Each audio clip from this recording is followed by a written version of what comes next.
फिर से ये बताना चाहूंगी कि बहुत अच्छा स्टडी डॉक्टर श्याम ने हमारे साथ में शेयर किया है कि कैसे आपको एक्टिविटी करना चाहिए। एक्टिविटी को व्यायाम के हिसाब से ना लीजिए, एक्टिविटी को आपके छंद के हिसाब से, आपके हॉबी के हिसाब से लीजिए। तो आपको डांसिंग पसंद है, डांसिंग करिए। आपको शटल खेलना पसंद है, बैडमिंटन खेलना पसंद है, वो करिए। और एक्टिव रहिएगा। 2 घंटा डॉक्टर श्याम ने बताया उसका अवधि रहना चाहिए। तो चलिए, इसी के साथ में आज के हमारे सत्र में हम जाएंगे। और आगे बढ़ते हुए मैं अपना स्क्रीन शेयर कर रही हूँ। और स्क्रीन शेयर के साथ में आज का मैं सत्र शुरू करूंगी आपके लिए। लेकिन आज का सत्र शुरू करने से पहले मैं आपको थोड़ा सा पीछे लेके जाना चाहूंगी, जो कि हमारे 6th डे में हमने डिस्कशन किया था। उस दिन में मैं लेके जाना चाहूंगी। आप सोच रहे होंगे कि आज का हमारा 9वां दिन है, लेकिन हम 6th डे के बारे में क्यों डिस्कशन कर रहे हैं। तो मेरे समझने समझाने में थोड़ी सी आगे पीछे हो गया। तो मैंने सोचा कि चलो आज के मेरे इस सत्र में मैं उसको सही कर दूं। तो क्विकली हम इसके बारे में जान लेंगे कि ये कंसेप्ट क्या था। और मैं उन सभी को धन्यवाद करना चाहूंगी जिन्होंने मुझे ध्यान से सुना और ध्यान से सुनते हैं।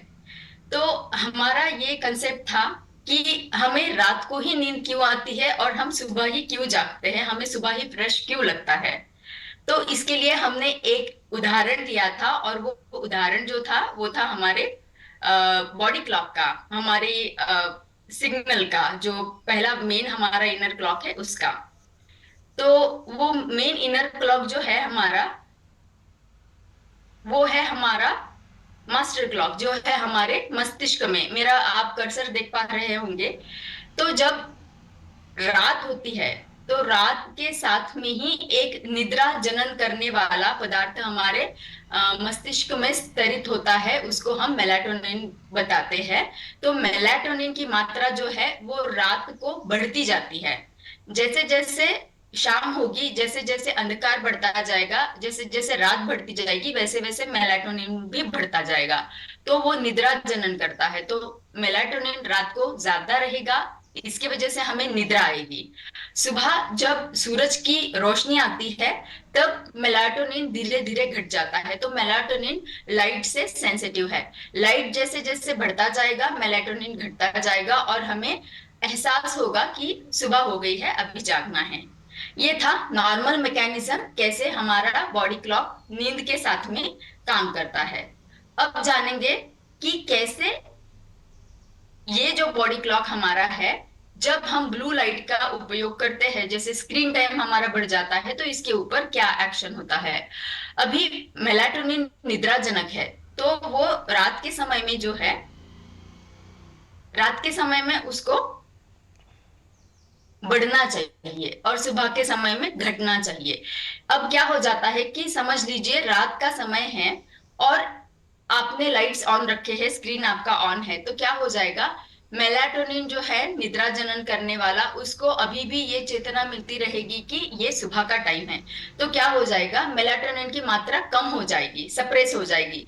सप्रेस होते होते वो दिन का जैसे एक्टिवनेस रहता है, वो वाली फीलिंग हमें देगी और हमारी नींद को उड़ा देगा। तो ये ब्लू लाइट या स्क्रीन का एक्सपोजर रात के समय में हमारी नींद को डिस्टर्ब करेगा, हमारी स्लीप वेक साइकिल को डिस्टर्ब करेगा।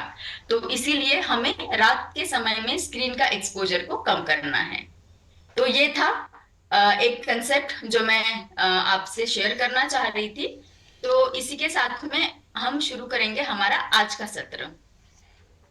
और आज का सत्र जो है हमारा, वो है कार्बोहाइड्रेट्स। और कार्बोहाइड्रेट्स में हम जानने वाले हैं दो चीजें, कार्बोहाइड्रेट एंड डाइटरी फाइबर, उनका रोल हमारे बॉडी क्लॉक के ऊपर कैसे होता है। तो चलिए शुरू करेंगे। और आज का 9वां दिन है, जैसे राजीव जी ने बताया, और जैसे मैंने बताया कि 21 दिन का तोहफा है आपके लिए। 9 दिन बीतने आ रहे हैं, बहुत जल्दी जल्दी गए हैं, और आज के दिन में भी आपके तोहफे का एक लेयर हट रहा है। और उसमें आज हम बहुत सारी जानकारी लेने वाले हैं। तो हम एक्टिव रहिएगा, चैट बॉक्स को यूज करिएगा, बहुत सारे क्वेश्चन हैं आपके लिए। तो हम शुरू करते हैं आज का सत्र। पहला सवाल आपके लिए है कितने लोगों को ये फीलिंग आपने अनुभव किया है कि बहुत हेवी खाना खाया है और खाना खाने के बाद में कार्बोहाइड्रेट रिच खाना खाया है, और पराठा हो गया या बाकी कोई चीज हो गई जो हेवी है डाइजेशन के लिए, वो खाने के बाद में नींद आई है आप लोगों को?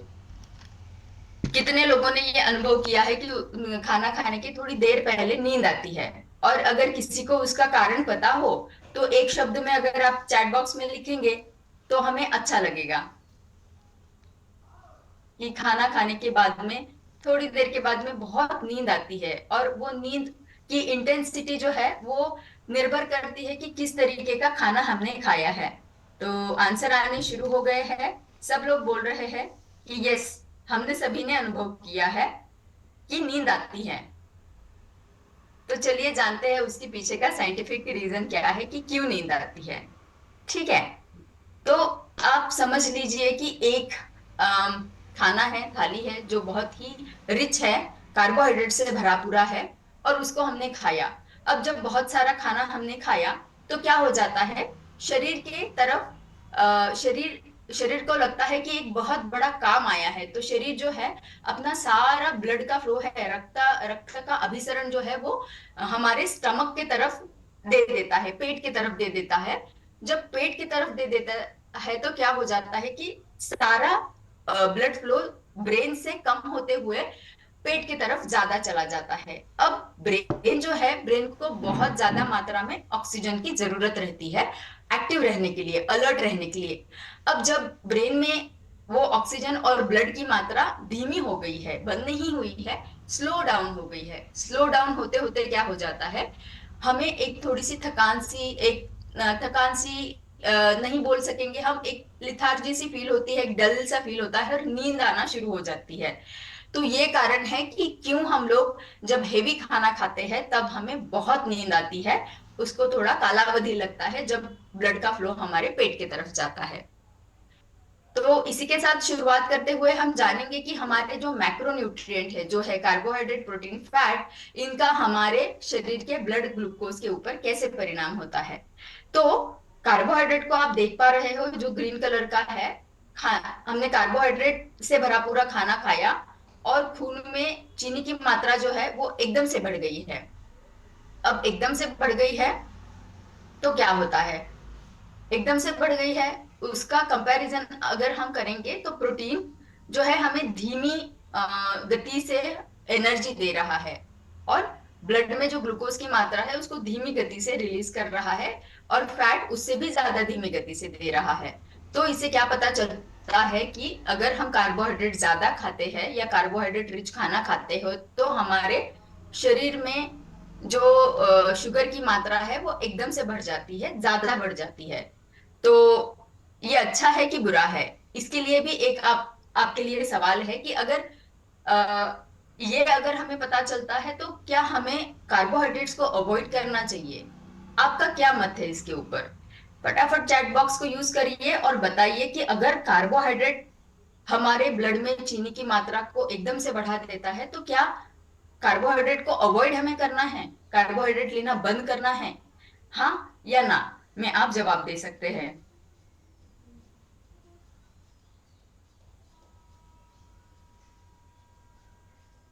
तो बलोती जी ने बताया कि नॉट गुड, बैड है हमारे लिए। सपना जी ने भी बताया अवॉइड करना चाहिए, यस बोल रहे हैं सब लोग। बैड है, नहीं लेना चाहिए भी बताया है, एब्सोल्युटली नहीं लेना चाहिए, बैड है। हाँ, त्रिपाठी जी ने बताया कि यस, ओके, कम करना चाहिए। आपके सभी के आंसर बहुत उत्तेजना देने वाले हैं, और ये सही बात है कि कार्बोहाइड्रेट अगर है तो हमें उसको क्या पूरी तरीके से बंद करना चाहिए या लिमिट करना चाहिए, चलिए जानेंगे। कार्बोहाइड्रेट को हम पूरी तरीके से लेना बंद नहीं कर सकते हैं।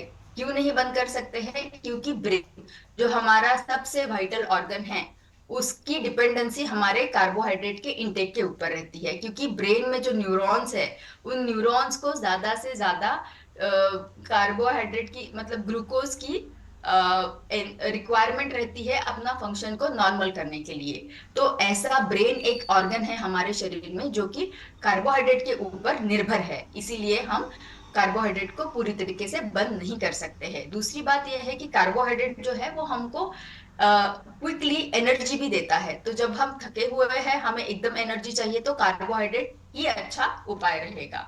तीसरी बात है कि ये हमारे मैक्रोन्यूट्रिएंट, जो हमारे शरीर के लिए तीन इंपॉर्टेंट आधार स्तंभ है, उसमें से एक है। पहला है कार्बोहाइड्रेट, दूसरा है प्रोटीन, तीसरा है फैट। तो वो इंपॉर्टेंट है हमारे शरीर के लिए। चौथी बात यह है कि हमारे जो फूड प्लेट में है वो रिकमेंडेड है कि एक चौथाई भाग हमारे खाने की प्लेट में कार्बोहाइड्रेट रहना है। तो हमें ये समझ में आया है कि कार्बोहाइड्रेट भले ही शुगर की मात्रा को खून में बढ़ाता है, लेकिन हम उसको लेना पूरी तरीके से बंद नहीं कर सकते हैं। अब कार्बोहाइड्रेट के बारे में हमने जाना, हम बात कर रहे हैं उसके बारे में, तो चलिए जानते हैं कार्बोहाइड्रेट क्या है।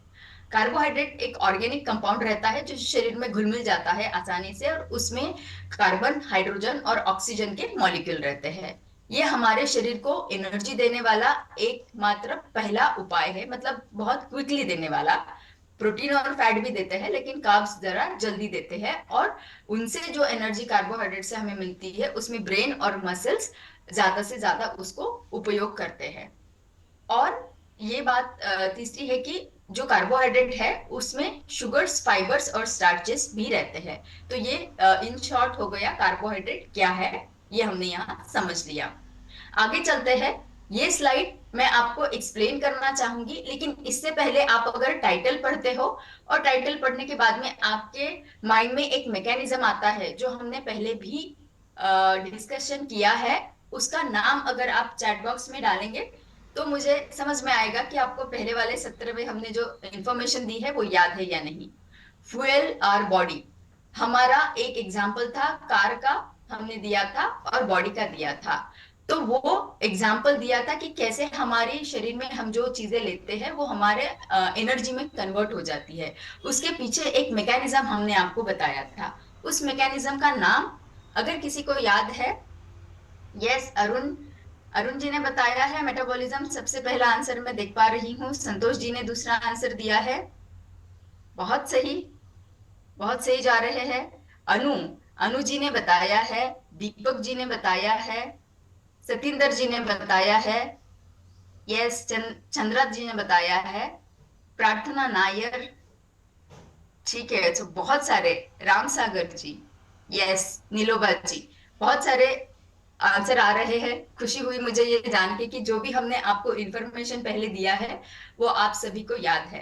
तो यही मेटाबॉलिज्म, हम जब कार्बोहाइड्रेट को लेते हैं तो कैसे हमारे शरीर में घुल मिल के जो हम हमारे शरीर के लिए फ्यूल बनाता है मेटाबॉलिज्म करके, वो कैसे, ये यहाँ पे हम जानेंगे। क्या हो जाता है जब हम कार्बोहाइड्रेट को लेते हैं, वो हमारे शरीर में फूलता जाता है। एक समझ लो एक माला है मोतियों की जो हमने ली है, और उसको हम स्ट्रेच कर रहे हैं, उसको हम थोड़ा टेंशन दे रहे हैं, तो उसको स्ट्रेच कर रहे हैं, स्ट्रेच कर रहे हैं। एक एक समय ऐसा आता है जब ये मोतियों की माला बिखर जाती है। अब जब बिखर जाती है तो क्या हो जाता है, पेट से वो निकल के एब्सॉर्ब, और ये है हमारा ब्लड स्ट्रीम। तो ब्लड स्ट्रीम के अंदर है, घुल मिल गई है वो अभी, एब्सॉर्ब हो जाती है ब्लड स्ट्रीम में, और ग्लूकोज के फॉर्म में सेल्स में जाना शुरू कर देती है। और सेल्स में ग्लूकोज कैसे जाता है, इंसुलिन के मदद से। तो वो एंटर कर रहा है हमारे सेल्स में, क्योंकि उनको एनर्जी देनी है, सेल्स को एनर्जी देनी है अपना काम करने के लिए।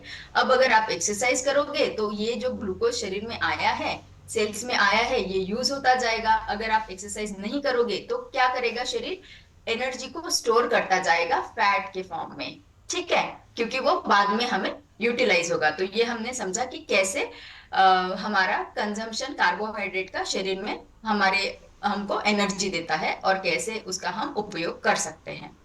अब जानेंगे कि कार्बोहाइड्रेट की क्या प्रकार है। जैसे मैंने बताया कि सिंपल कार्बोहाइड्रेट आप समझोगे तो एक एक जैसे से मोतियों की माला है, तो उसमें अलग कुछ नहीं है, वो ब्रेक करना थोड़ा आसान हो जाता है। कॉम्प्लेक्स जो है उसमें आते हैं स्टार्चेस और फाइबर्स, तो इसमें अलग अलग मोती मोती पिरोए गए हैं जो कि अलग स्ट्रक्चर के हैं या अलग मटेरियल से बने हुए हैं। लेकिन वो है तो कार्बोहाइड्रेट। इसका आसान एग्जांपल मैं आपको बताना चाहूंगी कि गेहूं है कार्बोहाइड्रेट, गेहूं है पूरे फॉर्म में। अब हमने गेहूं को पीस दिया, पीस देने के बाद में क्या हो गया कि गेहूं का जो एक आउटर लेयर रहता है वो अलग हो जाता है, वो है फाइबर। ठीक है, उसको हम यूज नहीं करते, उसको हम फेंक देते हैं। एक्चुअली वो हमारे शरीर के लिए बहुत महत्वपूर्ण है। उसको छानने के बाद में जो दूसरा भाग निकलता है वो है हमारा गेहूं का आटा, वो है हमारे स्टार्चेस। अब गेहूं के आटे को और भी ज्यादा रिफाइन हम करेंगे, और भी ज्यादा छानेंगे, तो वो क्या हो जाएगा, मैदा। तो मैदा जो है वो हो गया हमारा सिंपल कार्बोहाइड्रेट। तो चलिए आगे बढ़ते हैं। हमने अभी इसमें तीन भाग जाने हैं ना, कि सिंपल कार्बोहाइड्रेट, कॉम्प्लेक्स, कॉम्प्लेक्स में है स्टार्चेस एंड फाइबर। तो फाइबर को हमें आज डिटेल में जानना है, तो चलिए जानेंगे फाइबर क्या है। तो फाइबर हमारे दो तरीके के होते हैं, एक है सोल्यूबल और दूसरा है इनसोल्यूबल। अब सोल्यूबल को हम समझेंगे एक स्पॉन्ज। स्पॉन्ज जो स्क्वीज होता है और जब फूलता है तो अगर ज्यादा पानी है तो उसको एब्सॉर्ब करके वो फूल जाता है। उसी तरीके से सॉल्युबल फाइबर जो है पानी में घुल मिल जाते हैं। घुलने के बाद में वो क्या करते हैं कि एक्सेस जो भी चीजें हमारे शरीर में रहते हैं, जैसे देखिए कि शुगर है या फैट है या कोई टॉक्सिन है, उनको एब्सॉर्ब करके फूल जाते हैं। या आप समझ लो ग्लूकोज ही है, क्योंकि ये फाइबर्स ग्लूकोज को अपने आप में ले लेंगे और फूल जाएंगे। ठीक है, तो ये हो गए सोल्यूबल फाइबर। इनका क्या एक्शन है वो हम जानेंगे। साथ ही ये भी जानेंगे कि इनसोल्यूबल फाइबर का क्या है।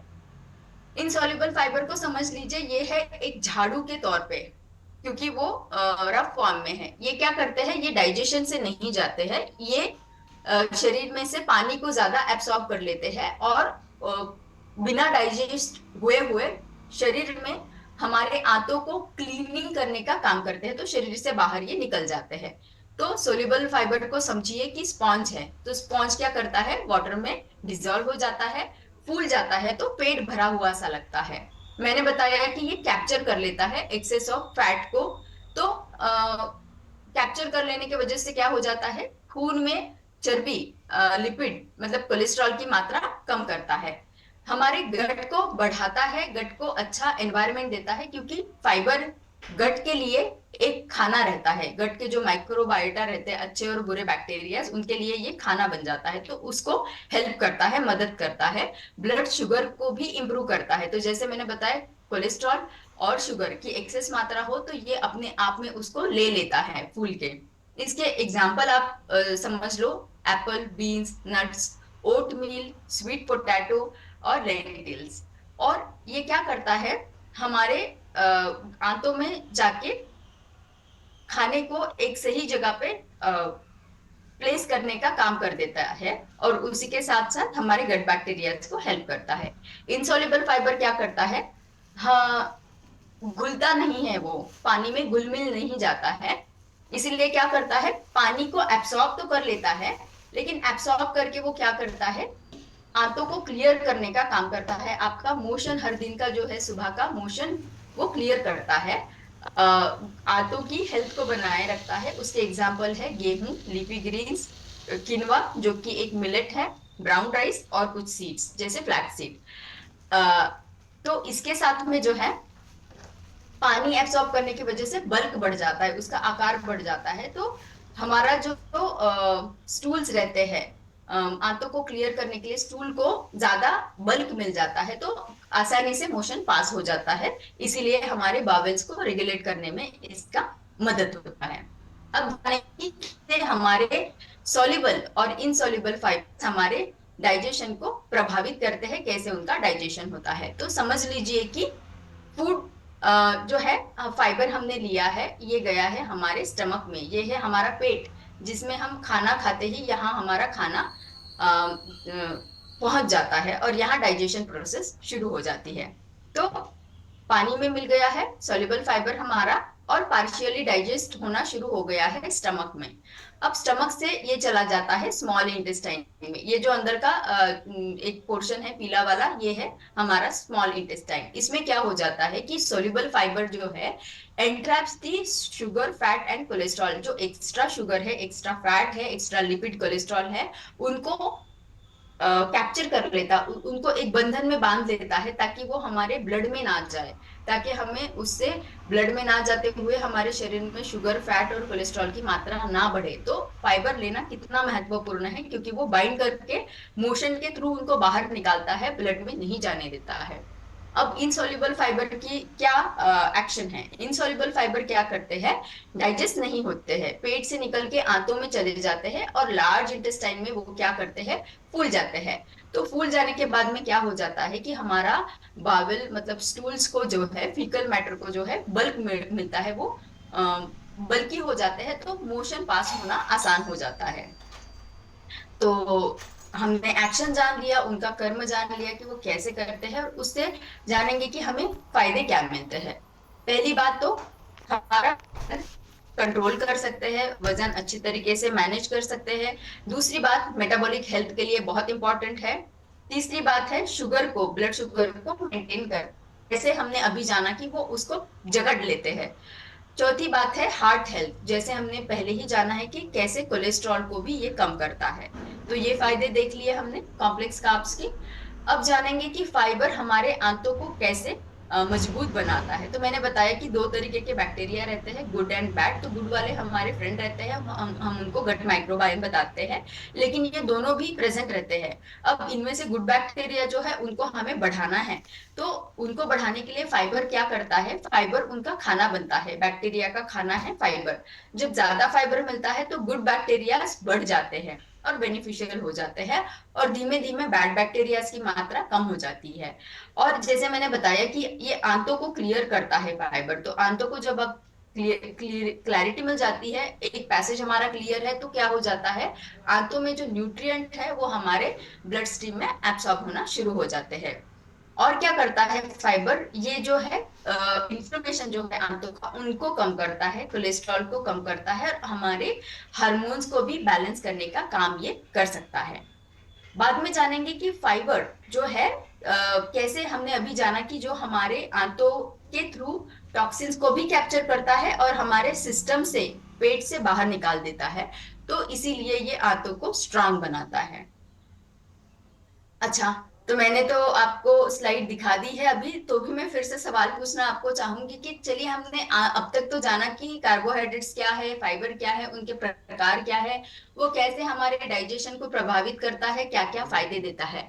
तो आप अभी ये तो समझ लिया है कि कार्बोहाइड्रेट पूरा बंद नहीं कर सकते हैं, उसको लेना है, लेकिन लेना है तो क्या उसकी क्वांटिटी ही हमें देखनी है या उसकी क्वालिटी भी देखनी है? आप क्या कहना चाहोगे? क्या दोनों जरूरी है, या ओनली क्वालिटी इंपॉर्टेंट है, या ओनली क्वांटिटी इंपॉर्टेंट है? दोनों में से आप किसको चुनना चाहोगे? आप चैट बॉक्स का यूज करके मुझे बता सकते हो कि क्या जरूरी है। अच्छा, अरुण जी ने बताया कि दोनों जरूरी है, क्वालिटी और क्वांटिटी दोनों भी जरूरी है हमें लेना। ठीक है, अच्छा आंसर है। राइडर जी ने बताया है दोनों नहीं लेना है। अच्छा, both. Okay, yes, both. Both quality quantity दोनों जानना जरूरी है। सही जवाब है, दोनों जानना जरूरी है। तो चलिए जानेंगे, क्वांटिटी से शुरुआत करेंगे, बाद में क्वालिटी के ऊपर जाएंगे। तो क्वांटिटी की बात अगर हम करते हैं, तो मात्रा कितनी रहनी चाहिए कार्बोहाइड्रेट की? तो ये जनरली देखा गया है कि जो हमारी शरीर की एनर्जी की डिमांड है, वो एनर्जी की डिमांड जो है वो कार्बोहाइड्रेट के थ्रू 50 से 55% मिलनी चाहिए हमें कार्बोहाइड्रेट के थ्रू। ये रिकमेंडेशन जो है बताया गया है। लेकिन क्या होता है, 50% हमें कार्बोहाइड्रेट से मिलना चाहिए, लेकिन हो क्या रहा है, यहाँ पे ये हो रहा है कि रियलिटी जो हमने अभी देखी है, जो भी हमें रिसर्च पेपर मिले हैं, जो भी संशोधन किए गए हैं, तो ये देखा गया है कि एक चौथाई कैलोरी इंटेक तो हमारा होल ग्रेन से हो जाता है, और एवरेज इंडियन जो है वो लगभग 47% जो है उनकी टोटल कैलोरीज जो आ जाती है वो होल ग्रेन से आ जाती है। इवन रूरल एरिया में भी 70% बस हम कार्बोहाइड्रेट का भी मतलब जो धान्य है उनका उपयोग करके, जिसमें जो कि कार्बोहाइड्रेट है, 70% हम उसी से ले रहे हैं। ठीक है, और हमारा प्रोसेस फूड से भी हम 10% ले रहे हैं। अर्बन जो शहरी विभाग है उसमें तो फास्ट फूड जो रहते हैं प्रोसेस्ड वाले, तो उसमें तो लगभग प्रोसेस फूड से 30% हमें आ रही है, जो कि अगर आप सभी को देखें तो ये रिकमेंडेड जो था उससे बढ़ रहा है। तो हम जितना बताया है उसको नहीं फॉलो कर रहे हैं, लेकिन जो गलत है उसको फॉलो कर रहे हैं। तो ये हो गया कार्बोहाइड्रेट के बारे में। फाइबर के बारे में जानेंगे, कितना फाइबर इंपॉर्टेंट है शरीर के लिए। तो जैसे रिपोर्ट ने बताया है कि कैसे रिकमेंडेड है फाइबर की मात्रा पुरुष के लिए। अगर एक्टिविटी आपकी ज्यादा नहीं है तो आपको 30 ग्राम फाइबर लेना है एक दिन में। आपकी एक्टिविटी मॉडरेट है, मध्यम है, तो आपको 40 ग्राम लेना है एक दिन में। आप बहुत एक्टिव हो, बहुत ही हेवीली एक्टिव हो, तो आपको 50 ग्राम लेना है। उसी तरीके से महिलाओं में अगर आप एक्टिव नहीं हो तो 25 ग्राम लेना है। मॉडरेटली एक्टिव हो, मध्यम एक्टिविटी है आपकी, तो 30 ग्राम लेना है। ज्यादा एक्टिव हो तो 40 ग्राम लेना है। ये है रिकमेंडेशन। अब हम क्या करते हैं, देखेंगे कि हम इनको फॉलो करते हैं या नहीं। तो स्टडीज ने बताया है कि 10 भारतीयों में से 7 भारतीय जो है वो फाइबर की रिक्वायरमेंट को पूरा नहीं कर पाते हैं। तो इससे हमने क्या जाना, ना तो हम कार्बोहाइड्रेट के रिकमेंडेशन को फॉलो कर रहे हैं, ना तो फाइबर के रिकमेंडेशन को फॉलो कर रहे हैं, जो कि गलत है। इससे हमें ये जानने में आया कि क्वालिटी सॉरी क्वांटिटी को तो हमने सही तरीके से फॉलो नहीं किया है, और हमें ये भी पता चला है कि कितना हमने लेना चाहिए। तो आज से चलिए उन रिकमेंडेशंस को फॉलो करना शुरू करेंगे जो कि हमें रिसर्च ने बताए हैं। अब जानेंगे क्वालिटी के बारे में। तो आपके हिसाब से हम जब क्वालिटी बताते हैं तो वो क्वालिटी कार्बोहाइड्रेट की क्या हो सकती है? अगर कोई गैस आपके माइंड में आता है तो एक शब्द में आप चैट बॉक्स में लिखिएगा जरूर से, कि जब हम क्वालिटी बताते हैं कार्बोहाइड्रेट की तो वो क्या हो सकती है।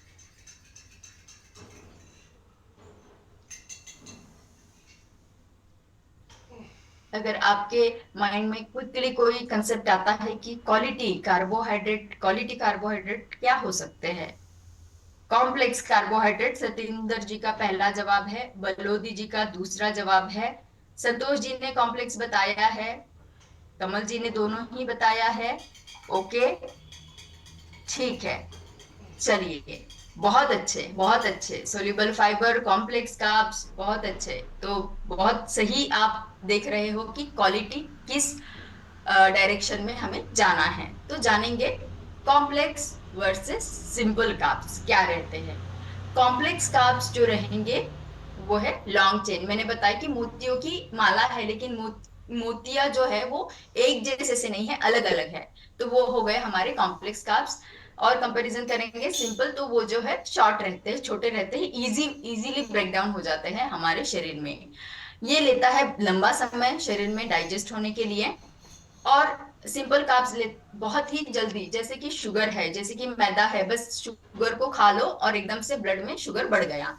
तो उसमें कोई फाइबर नहीं है, उसमें कोई समय नहीं लगने वाला है डाइजेशन के लिए। तो ये हो गया सिंपल, क्विकली एब्सॉर्ब होने वाला कार्बोहाइड्रेट। ये जो है हमारे ब्लड में धीमे धीमे बढ़ता है। ये क्या करता है, एकदम से बहुत ही गति से बढ़ जाता है, ब्लड का शुगर बढ़ा देता है। ये क्या करता है, धीमे गति से भी जाता है, और कॉम्प्लेक्स है तो वो शरीर में हमें फुलनेस देता है और लंबे समय तक एनर्जी भी देता रहता है। तो एक भरा भरापन सा हमको लगता है और लंबे समय तक एनर्जी भी मिलती है। लेकिन ये क्या करता है, क्रैशिंग फीलिंग, एकदम से एनर्जी चढ़ गई है, एकदम एक्टिव लगा है, एकदम से डाउन हो गया है, से लाइक एक एक घंटे में, 2 घंटे में हमें लगता है कि मैं तो थक गया हूँ, फिर से मुझे कुछ खाना है। तो उसको बताएंगे जो डाउन हो जाते हैं, फटीग सा लगता है इमीडिएटली, वो है क्रैशिंग फीलिंग। बाद में है कॉम्प्लेक्स जो रहते हैं वो लेस प्रोसेस रहते हैं। सिंपल वाले हमें पता है रिफाइन रिफाइन करके वो प्रोसेस होके सिंपल हो जाते हैं। इसमें फाइबर ज्यादा रहता है, इसीलिए ये हमें धीमे धीमे एनर्जी देता रहता है। इसमें फाइबर नहीं रहता है, ये क्या करता है, धीमे हमें एनर्जी देता जा रहा है, लंबे समय के लिए एनर्जी देता जा रहा है, तो हमारा परफॉर्मेंस जो है, हमारी एक्टिविटी जो है वो लंबे समय के लिए बनी रही है। लेकिन सिंपल कार्बोहाइड्रेट में क्या हो जाता है, परफॉर्मेंस जो है एकदम से तो एक्टिव लगता है, थोड़ी देर के लिए आप एक्टिव रहोगे, लेकिन बाद में आपका परफॉर्मेंस डाउन हो जाएगा। फिर क्या है, एंटीऑक्सीडेंट और विटामिन से भरपूर रहता है, क्योंकि ये कॉम्प्लेक्स है, उसमें अलग अलग लेयर्स रहते हैं और उनमें भी एंटीऑक्सीडेंट विटामिन रहते हैं। इनमें नहीं रहती है क्योंकि हमने सारी जो लेयर्स है, सारी जो परतें हैं वो हटा दी है। एग्जाम्पल जानने हैं तो वो है कैरेट्स, आपके ब्रेड्स जो है, white bread, banana, brown rice, ये हो गए हैं हमारे, sorry, whole grain bread, sorry. यहाँ आप फिर से समझ लीजिएगा कि कॉम्प्लेक्स का अगर हमें उदाहरण देना है तो कैरेट्स, वेजिटेबल्स में हम बता रहे हैं whole grain bread, not the white bread. ठीक है, तो होल ग्रेन का जो ब्रेड है उसमें थोड़ी मात्रा ये भी रहती है कॉम्प्लेक्स कार्ब्स की। बनाना है, ओट है, ब्राउन राइस है। ब्राउन राइस आपने देखा होगा कि एक लेयर रहता है उसके ऊपर। और उसके कंपैरिजन में सिंपल कार्ब्स के एग्जांपल देखेंगे तो केक है, शुगर है, फ्रूट जूसेस है, कि बस ले लो और इमीडिएटली आपका शुगर बढ़ जाएगा। तो क्वालिटी जब हमें जाननी है, कॉम्प्लेक्स वर्सेस सिंपल हमने जान लिया है, अब जब क्वालिटी हमें और आगे जाके देखना है तो क्या हमें जानना है। एग्जाम्पल लेंगे एक वाटरमेलन का और समझेंगे कि ग्लाइसेमिक इंडेक्स क्या है और ग्लाइसेमिक लोड क्या है। अब इसको जानने के लिए समझेंगे, एक उदाहरण ले लीजिए, एक कार है जो शुरू हुई है और एकदम जलद गति से चली गई है, रुक गई है। वो है हमारा ग्लाइसेमिक इंडेक्स, जो कि बताता है कि कितना जल्दी हमारे रक्त प्रवाह में शुगर का स्पाइक हो जाएगा, शुगर बढ़ जाएगा, कितना स्पीड से बढ़ जाएगा, कितना गति से बढ़ जाएगा। तो उसको जो है 0 से लेके 100 तक मार्क किया गया है, जिसको हम ग्लाइसेमिक इंडेक्स बताता है, बोलते हैं, जो इंडेक्स हमें बताता है कि कोई पर्टिकुलर खाना अगर हम खाते हैं तो वो कितना क्विकली, कितना गतिशील तरीके से हमारी ब्लड शुगर को बढ़ा देगा। तो जितना ज्यादा ग्लाइसेमिक इंडेक्स रहेगा, जितना हाई रहेगा ग्लाइसेमिक इंडेक्स, 100 हाईएस्ट नंबर है। यहाँ पे हमने 80 दिखाया है। जितना हाई है वो उतना अच्छा नहीं है आपके लिए। तो क्या हो जाता है, वाटरमेलन को, पूरे वाटरमेलन को आप अगर लेते हो तो उसका ग्लाइसेमिक इंडेक्स बहुत ज्यादा है, जो कि 80 है। अब समझेंगे क्या है ग्लाइसेमिक लोड। अभी कार हमने जानी है कि जो एक स्पीड से आई है और थोड़े ही डिस्टेंस पे जाके रुक गई है, तो इसने क्या किया, गति तो बढ़ा दी लेकिन वो ज्यादा समय तक चल नहीं पाई है। अब ग्लाइसेमिक लोड को समझ लीजिए कि कार जो कि शुरू तो हुई है लेकिन थोड़ा लंबे समय तक जा पा रही है, क्योंकि उसमें कार्बोहाइड्रेट है, एनर्जी है। तो ग्लाइसेमिक लोड जो है वो हमें समझ में आता है, ग्लाइसेमिक, ये कैलकुलेशन है ग्लाइसेमिक इंडेक्स का और कार्बोहाइड्रेट की मात्रा का, कि हम जो खाना खा रहे हैं उसमें ग्लाइसेमिक इंडेक्स उसका कितना है, कि वो कितना जल्द हमें शुगर को बढ़ाएगा और कितना दूर तक लेके जाएगा, मतलब कार्बोहाइड्रेट की मात्रा उसमें कितनी है। तो एक पूरा वाटरमेलन का ग्लाइसेमिक इंडेक्स बहुत ज्यादा है, लेकिन जब आप उसको एक पीस में लोगे, उसका बस एक पीस आप लेने वाले हो, तो वो जो सर्विंग है वो बताती है हमें कि उसका ग्लाइसेमिक लोड, मतलब जो शरीर में घुलनशीलता है उसकी, वो कम करते हुए वो जो है थोड़ा लंबे समय तक हमें एनर्जी देता है।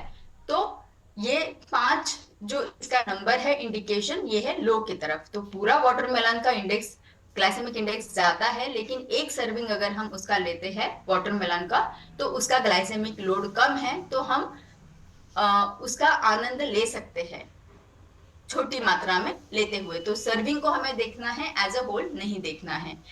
तो चलिए जानते हैं थोड़ा डिटेल तरीके से कि ग्लाइसेमिक इंडेक्स जो है ये मेजर है समझने के लिए कि कितना जल्द गति से हमारे शरीर में, हमारे ब्लड में शुगर की मात्रा बढ़ जाती है। और उसका रेफरेंस जो है, मतलब इसको कोई भी खाने को किसके साथ में कंपेयर किया गया है, तो उसको ग्लूकोज के साथ में कंपेयर किया गया है, कि एक ग्लूकोज का पाउडर अगर हम लेते हैं तो कितना जल्दी हमारा शुगर बढ़ता है खून में। और कोई पर्टिकुलर खाना अगर हम खाते हैं तो उस वो कितना जल्दी हमारा शुगर को बढ़ा देते हैं। तो जिसमें फाइबर रहेगा वो थोड़ा कम मात्रा में शुगर को बढ़ा देगा। तो ये जो है लो हम समझेंगे 0 से 55 तक, मीडियम ग्लाइसेमिक इंडेक्स से 55 टू 69 तक, 70 से अगर ऊपर है तो वो हाई है। ग्लाइसेमिक लोड क्या है? ग्लाइसेमिक लोड हमें दोनों चीजों को बताता है। ये बताता है क्वांटिटी भी कार्बोहाइड्रेट का और क्वालिटी भी कार्बोहाइड्रेट का। तो ये जो है हमें एक एक्यूरेट मेजर बताता है कि कैसे एक पर्टिकुलर चीज को एक पर्टिकुलर मात्रा में हम अगर लेते हैं तो वो मात्रा जो है वो हमारे शरीर में ब्लड के शुगर को कैसे बढ़ाएगी और कैसे धीमी तरीके से बढ़ा सकती है। तो जो जो चीजें ग्लाइसेमिक लोड जिनका 110 तक है वो लो बताई गई है, जो हमारे लिए अच्छी मानी गई है। बाद में 11 से 19 अगर है तो वो मीडियम ग्लाइसेमिक लोड बताया गया है। जो 20 ऊपर है उनको हाई ग्लाइसेमिक लोड बताया गया है। तो लो ग्लाइसेमिक लोड रहना, लो ग्लाइसेमिक इंडेक्स रहना कभी भी हमारे लिए अच्छा समझना चाहिए। तो जानेंगे कि ग्लाइसेमिक इंडेक्स, ग्लाइसेमिक लोड हमने जान लिया, लेकिन हमारी रोज की जिंदगी में हम जो चीजें बहुत ही फ्रिक्वेंटली खाते हैं, जो कि हमारा ब्रेकफास्ट है, क्या उनका ग्लाइसेमिक लोड, उसका ग्लाइसेमिक लोड क्या, सॉरी ग्लाइसेमिक इंडेक्स क्या ज्यादा है या कम है? तो white bread, bread butter jam बहुत सारे लोग खाते हैं, तो उसका ग्लाइसेमिक इंडेक्स ज्यादा है। मार्केट में बहुत सारे आते हैं सीरियल्स जो बताते हैं, आप देख पा रहे हो यहाँ पे, तो वो उसका भी कितना है, 80 से ज्यादा है, तो ये वेरी हाई है। इडली जो कि ज्यादा उसमें कंपेरेटिवली हेल्दी मान सकते हैं हम, क्योंकि उसमें उतनी ही मात्रा में हमने दालें भी डाली रहती है, तो वो फर्मेंटेड भी रहता है, तो हेल्दी माना जाता है। लेकिन उसमें आपको जो है कोई और चीजें ऐड करनी चाहिए, जैसे वेजिटेबल, जो हेल्प करेगा हमारे ग्लाइसेमिक इंडेक्स को कम करने के लिए। इंस्टेंट ओट्स समय तो बचा लेगा, लेकिन ग्लाइसेमिक इंडेक्स को बढ़ा देगा। तो ये हो गए एग्जाम्पल, थोड़ा आई ओपनिंग है कि कैसे हाई ग्लाइसेमिक इंडेक्स वाला खाना हम रोज खाते हैं। तो इसको बदलने की जरूरत है, इसको मॉडिफाई और इम्प्रोवाइज करने की जरूरत है। इम्प्रोवाइज कैसे करना है ये मैं आपको आगे बताने वाली हूँ, लेकिन फिर से समझ लेंगे कि क्या हो जाता है जब हम हाई ग्लाइसेमिक इंडेक्स लेते हैं और जब हम लो ग्लाइसेमिक इंडेक्स लेते हैं। तो लो ग्लाइसेमिक इंडेक्स का खाना अगर खाते हैं तो समझ लीजिए कि एक फव्वारा है गार्डन का, जो कि धीमे धीमे पौधों को पानी दे रहा है। तो क्या होगा, धीमे धीमे जा रहा है तो पौधे भी उसको ले पा रहे हैं और वो फल फूल रहे हैं।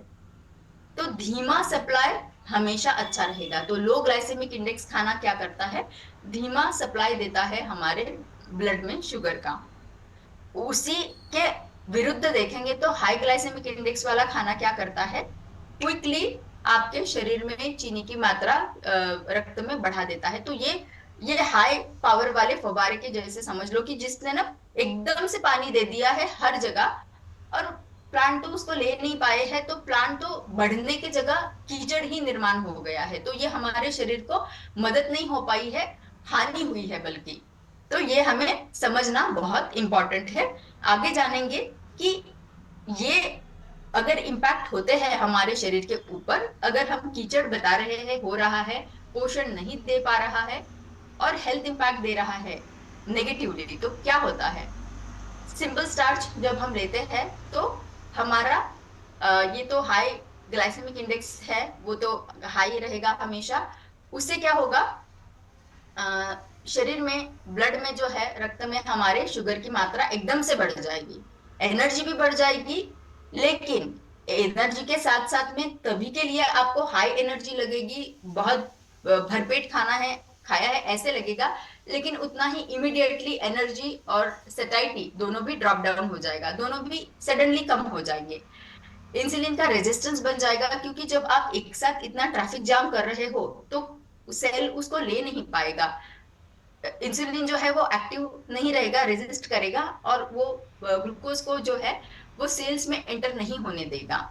साथ ही साथ वो नेक्स्ट क्या इम्पैक्ट करता है, आपके वजन को भी बढ़ाता है, आपके फैट को भी बढ़ाता है, और आपके मसल मास को भी रिड्यूस कर देता है, मसल मास को बढ़ने नहीं देता है। और मेटाबॉलिक कंडीशंस, मतलब जैसे धीमे धीमे शुगर की मात्रा अगर ब्लड में बढ़ती जाती है तो दूसरे दूसरे मेटाबॉलिक कंडीशंस आते हैं, मेटाबॉलिज्म नहीं हो पाता है सही तरीके से, तो उसके वजह से जो भी कंडीशंस आते हैं हेल्थ के इश्यूज, उसको हम मेटाबॉलिक कंडीशंस यहाँ बताएंगे। आगे जानेंगे कि अगर ये हानिकारक है, जैसे मैंने बताया कि इस तरीके का अगर आप लेते हो सिंपल कार्ब्स या कार्ब्स जो कि रिफाइंड है, तो वो हमें नुकसान कर रहा है। तो क्या कोई तरीके हैं? अगर आपके माइंड में कोई तरीके आते हैं तो आप मुझे सजेशंस दे सकते हैं चैट बॉक्स में, और उसके बाद में मैं जो है मैं आपको बताऊंगी कि कौन से दूसरे तरीके हैं जो हमें बहुत ही फायदेमंद रह सकते हैं हमारे स्टार्चेस को यूज करने के लिए। तो आपको आपके फेवरेट फूड को कॉम्प्रोमाइज नहीं करना है, लेकिन आपको उसका आनंद भी लेना है, लेकिन कैसे हेल्दी तरीके से हम ले सकते हैं। ठीक है। चंद्रा जी ने बताया है कि कॉम्प्लेक्स कार्ब्स को अगर हम यूज करेंगे तो हम उसका आनंद भी ले पाएंगे, और सिंपल कार्ब्स को उसके बदले मतलब एक्सचेंज कर सकते हैं उसके बदले में, जहां रिप्लेस करेंगे हम कॉम्प्लेक्स को यूज करेंगे और सिंपल को रोक देंगे। वेजिटेबल्स विजयन जी ने बताया है, वेरी नाइस। वियान जी ने बताया है, वेरी नाइस। वेजिटेबल्स ऐड करेंगे, जिससे फाइबर ऐड करेंगे, प्रोटीन ऐड करेंगे, जो मीना जी ने बताया, मीना शर्मा जी ने। संतोष जी ने बताया है प्रोटीन फाइबर्स को ऐड करेंगे। ठीक है, फाइबर्स सुनील कुमार जी ने बताया है, वेरी नाइस। कोकिला जी ने बताया है, यस फाइबर को मिक्स रहेगा कॉम्प्लेक्स। मोहनलाल जी ने बताया मिलेट्स को ऐड करेंगे, very nice, yes, so true. तो जानेंगे कि तीन मेन तरीके हैं, आपको पहले ही जवाब पता है, लेकिन थोड़ा उसका साइंस में आपको यहाँ बताऊंगी कि तीन तरीके हैं जिससे हम हमारे मील्स को न्यूट्रीफाई कर सकते हैं। एक थोड़ा सा साइंस यहाँ पे है, आसान तरीके से मैं बताऊंगी कि क्या हो जाता है। पहला फॉर्म है, हम इसको साइंटिफिक टर्म में बताते हैं स्टार्च रेट्रोग्रेडेशन। तो स्टार्ची फूड जो है, जैसे हमारा आलू है, हमारा राइस है, हम उसको यूज करेंगे, उसका आनंद लेंगे, लेकिन कैसे? तो उसके पहले जानेंगे कि वो क्या एक्ट करता है जब हम उनको पका रहे हैं। तो आप समझ लो कि आपने आपके राइस को या आपके पोटैटो को पकाया है, तो ये हो गए हैं हीट के साथ में। जब स्टार्च के मॉलिक्यूल्स है, ग्रैन्युल्स है, वो उसके साथ में उसका क्या रिएक्शन होता है? तो स्टार्च के जो ग्रैन्युल्स होते हैं, जब हम उनको हीट कर रहे हैं तो वो पानी लेते हैं, लेते हैं, लेते हैं, ले रहे हैं, एब्सॉर्ब हो रहा है, फूलते जा रहे हैं, फूलते जा रहे हैं। तो एक ऐसा स्टेज आता है कुकिंग के टाइम पे कि वो बर्स्ट हो जाते हैं। और बर्स्ट होके क्या हो जाता है, वो जिलेटनाइज हो जाता है, क्योंकि उसमें से मॉलिक्यूल निकले हैं, और मॉलिक्यूल निकल के जो पानी का अंश था उसको उसने थिक बना दिया है। उसको हम जिलेटनाइजेशन बताते हैं। बहुत हम सभी को पता है कि जैसे साबूदाना है, बहुत सारे लोगों को साबूदाना पता होगा, जब हम खीर बनाते हैं तो थिक बन जाता है। कैसे थिक बन जाता है? फूलता है, बर्स्ट हो जाता है और पानी को थिक बनाता है, तो हमको खीर जो है गाढ़ी मिलती है। तो ये है जिलेटिनाइजेशन। अब क्या हो जाता है, जब ये ग्रैन्यूल्स पानी को एब्सॉर्ब करते हैं, उसका स्ट्रक्चर चेंज हो जाता है, जिलेटिनाइजेशन हो जाता है। अब जब हम उसको ठंडा करते हैं, ठंडा करने के बाद में क्या होता है, वो फिर से अपने नॉर्मल शेप में नहीं जाते हैं, लेकिन उनका स्ट्रक्चर एक थोड़ा सा डिफरेंट तो हो जाता है, लेकिन एक घना हो जाता है। मतलब वो क्या करता है कि शरीर को डाइजेशन करने के लिए डिफिकल्टी करता है ठंडा हो जाने के बाद में। तो उसका स्ट्रक्चर चेंज हो गया है, हार्ड हो गया है शरीर को डाइजेस्ट करने के लिए। तो यहाँ पे हम देख सकते हैं कि कुकिंग में जो है हमारा क्रूड स्टार्च हमने दिया था जो कि अनकुक था, कुक करने के बाद में जिलेटिनाइज हो गया, डाइजेस्टेबल हो गया, आसान से घुल मिल गया। लेकिन अगर इसको हम गरम गरम ना खाते हुए ठंडा करके खा ले तो क्या हो जाएगा, वो रेजिस्टेंट स्टार्च में ट्रांसफर हो जाएगा। ये जो है ये है हमारा सी वाला रेजिस्टेंस स्टार्च, रेट्रोग्रेड हो गया है, ये आसान नहीं है शरीर को अभी डाइजेस्ट करने के लिए। ठीक है। एक एग्जाम्पल पोटैटो का लेते हैं कि जब हमने पोटैटो को कुक कर लिया, जो स्टडी ने बताया है हमें, और फिर उसको ठंडा कर लिया। अब ठंडा करने के बाद में देखा कि ये शरीर में डाइजेशन कैसे करता है, उसका न्यूट्रिशन प्रोफाइल हमें क्या बताता है। तो ये देखा गया कि ऐसा ठंडा किया हुआ अगर पोटैटो हमने यूज किया है, तो क्या हुआ है, ये आलू हमें स्टार्च का ब्रेकडाउन इसका आंतों में कम हो गया है, ग्लाइसेमिक इंडेक्स, ग्लाइसेमिक लोड इसका कम हो गया है। और क्या कम हुआ है, इसका स्टार्च का कंटेंट जो है वो टोटली कम हो गया है, और शरीर को जो कार्बोहाइड्रेट अवेलेबल होना था वो भी कम हो गया है। लेकिन क्या बढ़ गया है, अमाइलोज और रेजिस्टेंस स्टार्च, ये दोनों भी चीजें ये है कि ये ऐसे फॉर्म में अभी कन्वर्ट कर दिए हैं इस आलू को, जो कि आंतों को डाइजेस्ट करने के लिए डिफिकल्ट है। तो इससे हमें क्या समझ में आता है कि भाई मुझे आलू बहुत पसंद है, मुझे मेरा राइस बहुत पसंद है, लेकिन मैं डायबिटीज है या वजन बढ़ सकता है इसलिए मैं इसको यूज नहीं कर पा रही हूँ। लेकिन हम क्या कर सकते हैं कि उसको पकाया हुआ है, उसको ठंडा कर लो, ठंडा अच्छे तरीके से ठंडा कर लो जिससे कि ये रेट्रोग्रेड हो जाए, और उसके बाद में आप ठंडा होने के बाद में इसका आनंद ले सकते हैं। तो ये एक पॉजिटिव हो गया, हमने न्यूट्रिशियस उसको बना दिया है अभी। दूसरा हमारा उपाय है कि कैसे हमारे कार्बोहाइड्रेट न्यूट्रिशियस बनाना है। तो फाइबर ऐड करके, जो कि आप लोगों ने जवाब पहले ही मुझे दे दिया है।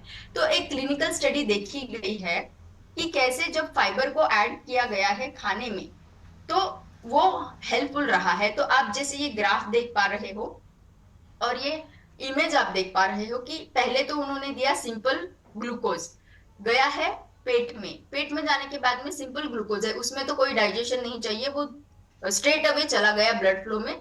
ये जा रहा है रेड एरोस, ये जा रहे हैं ब्लड फ्लो में। फिर दूसरा कंपैरिजन उन्होंने ये किया कि ग्लूकोज में फाइबर को ऐड कर दिया, अब गया है पेट में। अब जो है पीले वाले है ग्लूकोज, और जो स्काई ब्लू कलर वाले हैं वो है फाइबर। अब क्या हो रहा है, आप अगर देखोगे तो वो जो है धीमे तरीके से, क्योंकि फाइबर उसको कवर कर रहा है, और एक छोटा छोटा पीला वाला मॉलिक्यूल जो ग्लूकोज का है, एक छोटा छोटा धीमे धीमे बाहर छोड़ रहे हैं। तो ये दोनों बंदों ने इसको कवर कर लिया है, तो अभी इसलिए क्या वो धीमे से जा रहा है।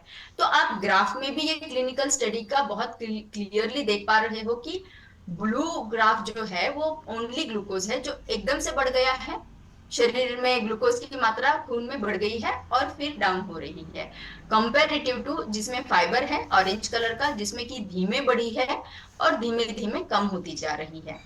तो कंपेरेटिवली जब आप फाइबर को ऐड करेंगे तो हमें फटीग कम लगेगा, क्योंकि एनर्जी सस्टेन्ड है, एनर्जी रुकी नहीं है, धीमे धीमे धीमे अब पर्टिकुलर टाइम के बाद में हमें मिलती जा रही है, तो थकान नहीं महसूस होगी, एनर्जी बनी रहेगी, डाइट की हमारी क्वालिटी अच्छी हो जाएगी, और डाइजेशन का फीलिंग भी हमारा अच्छा हो जाएगा। तो ये दूसरा तरीका था।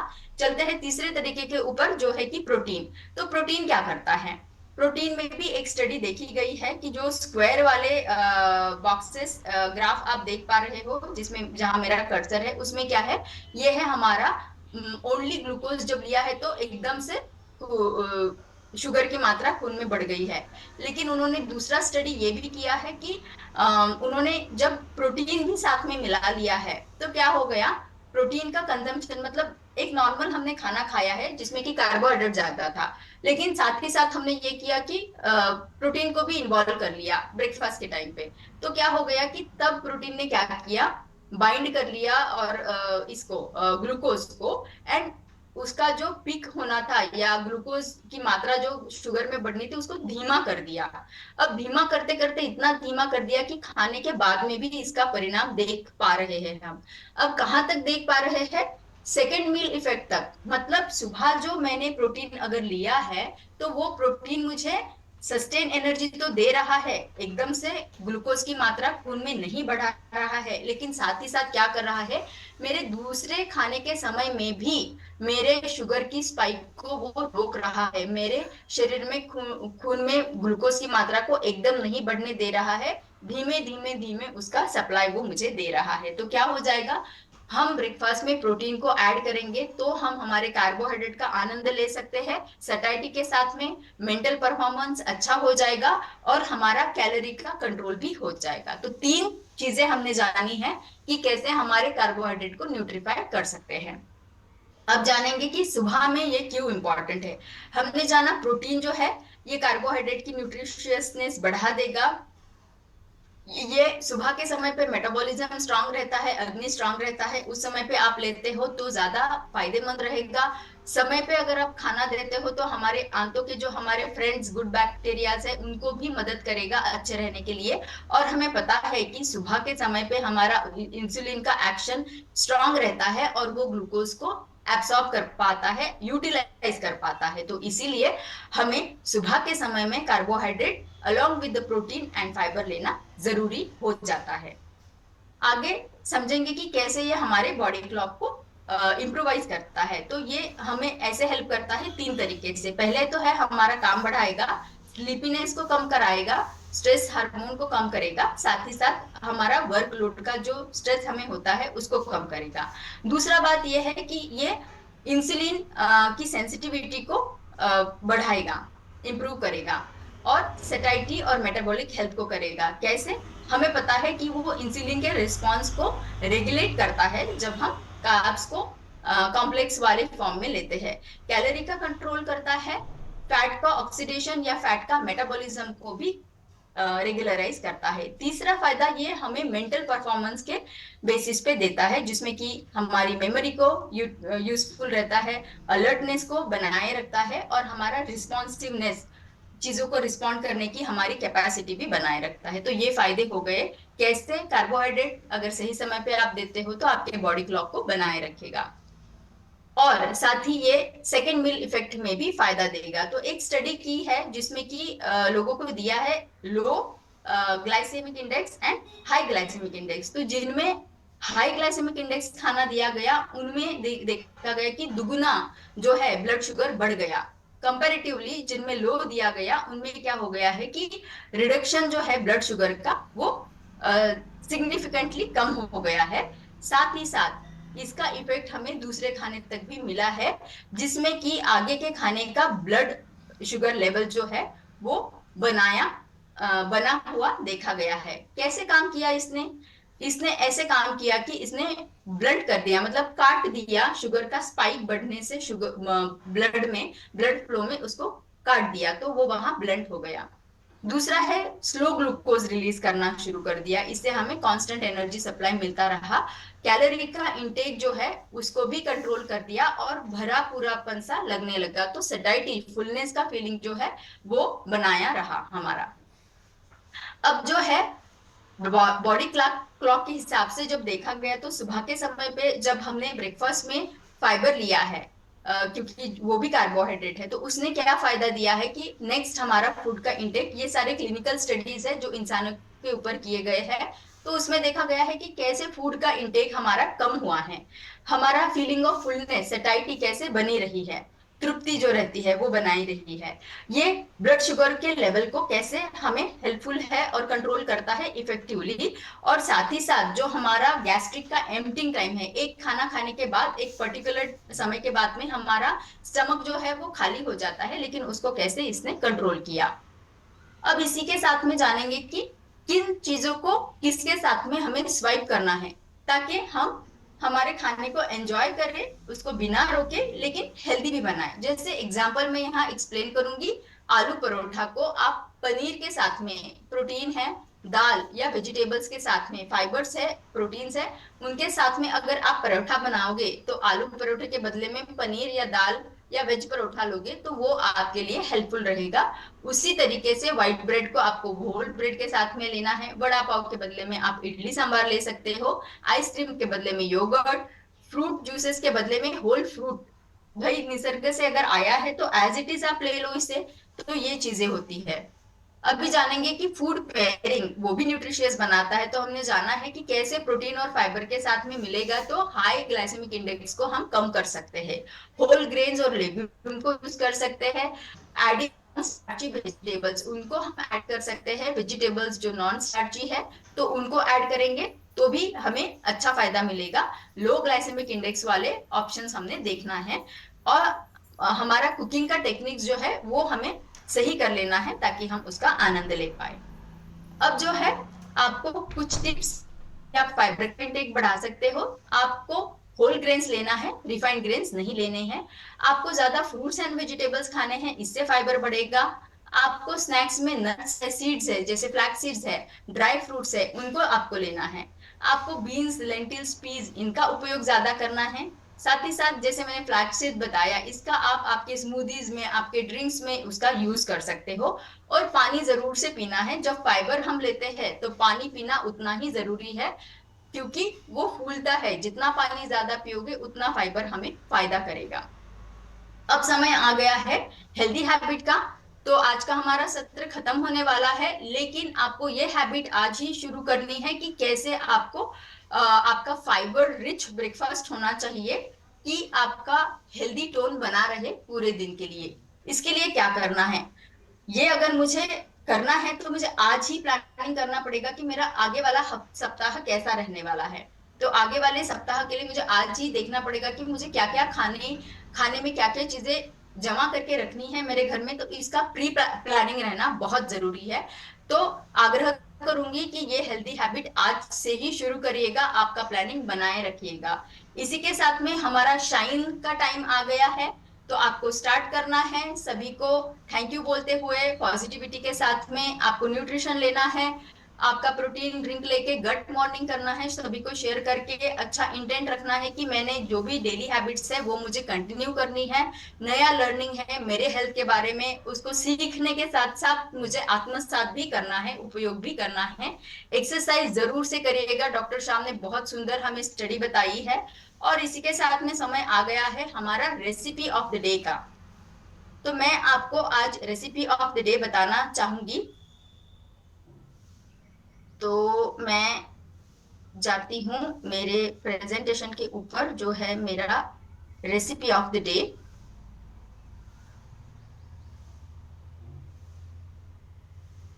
यस, इसको मैं फिर से शेयर करती हूँ आप लोगों के साथ में।